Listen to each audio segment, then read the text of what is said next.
कहने का मतलब ये है कि लर्निंग कुछ आप लोग ऐसा डिफाइन कर सकते हो, जैसे हम कोई भी नए सिस्टम में काम करने जाते हैं या कोई भी नए सिस्टम में जाते हैं, तो हम शुरुआत में हम बहुत अनकंफर्टेबल सा महसूस करते हैं।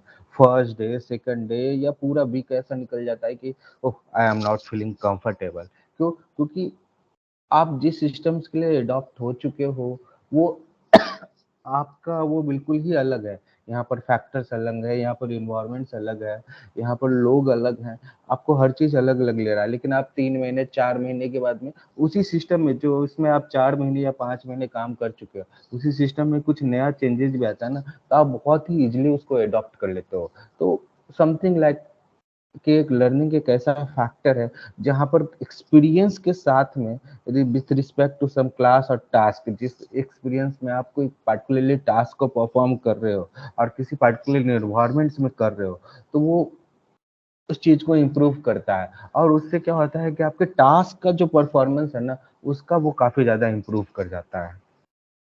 नाउ द और भी बहुत सारे लोगों ने लर्निंग के ऊपर में डेफिनेशन दिया है कि learning is essential for unknown environment, learning is useful as a system construction method, learning method the agent decision mechanism to improve the performance.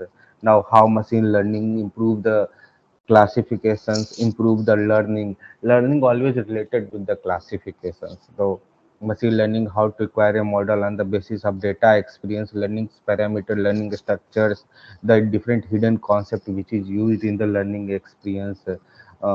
Now if we talk about the machine learning, if we talk about the parameters, then it must be probability based, and we have to use some statistical tool. Mean upon use करते हैं, mode use करते थे, अपन mean, median, mode, average और कई सारे learning environments होते हैं, उन सब चीज़ों को यूज करके हम लोग करते हैं, प्रोबेबिलिटी को कंटिन्यू करते हैं। नाउ बीएन ग्राफ, कि पार्टिकुलरली एक बंच ऑफ डेटा है, उसको ग्राफ के थ्रू हम लोग उसके डेटा को एनालिसिस करते हैं।